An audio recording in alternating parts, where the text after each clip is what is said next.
And then you grew up in Texas. So how did you get into acting as a kid? Yeah, I grew up in Austin. I did some like musical theater as a kid. I did like The Music Man.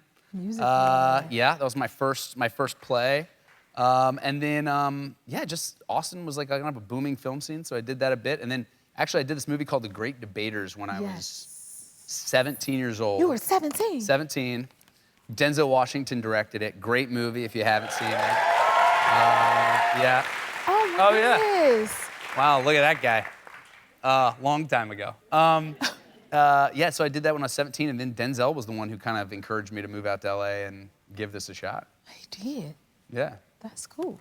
Okay, and you dressed up for Oprah at a table read? What was that? Oh, yeah. Please tell me about that. It's a weird story. I don't think I've ever told this story to anybody, so brace for impact here.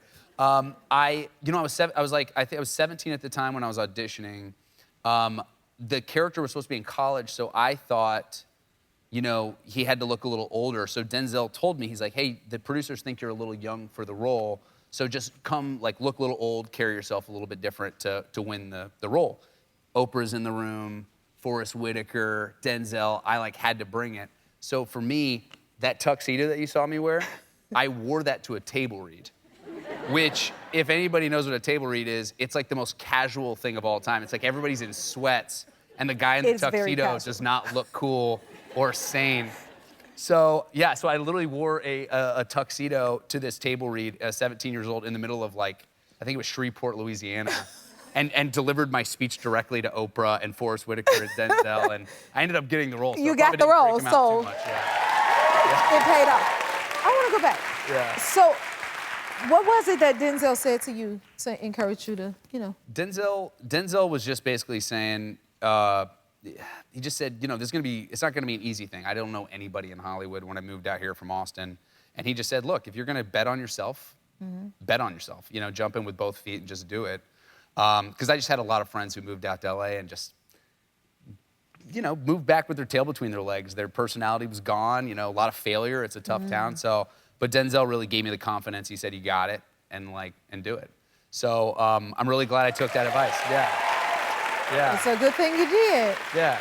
Okay, so your family looks like they're fun, and y'all throw a lot of theme parties. Tell us about that. Yeah, so I don't know if anybody, if you guys follow me on like social media, you'll see how weird and bananas my family is, but we're known for throwing theme parties as a kid.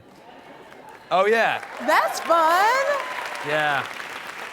Yeah, that's a weird angle of me. Don't look too long at that. Yeah, as a kid, like we'd have this whole part in our house where it was just like costumes, right? So as like even on shopping trips, we'd go to like Walmart, but we'd all dress up in like different outfits. Like there was this one time where we dressed up as like different animals, and I was like a gorilla, so I like grabbed a bunch of bananas in Walmart and was like running around.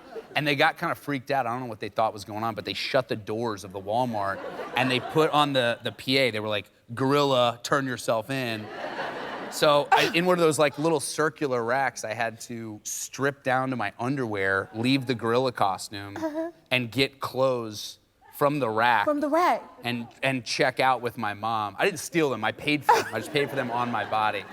And yeah, and so like, you know, we've been throwing these theme parties. I just feel like theme parties, people feel like they're somebody else, and people just tend to drop their guard and have a blast. So yeah, we've been doing that. I think our last one was Space Cowboy themed, where I basically took this barn in Texas and I turned the whole barn into space. So I had like smoke machines and laser lights. And that's exciting. Everybody had cowboy hats and spacesuits on. Again, it's a weird family. I don't know. It sounds like a fun family to me. Don't forget to subscribe to the Jennifer Hudson Show YouTube channel and turn on that notification bell so you're the first to see our latest videos.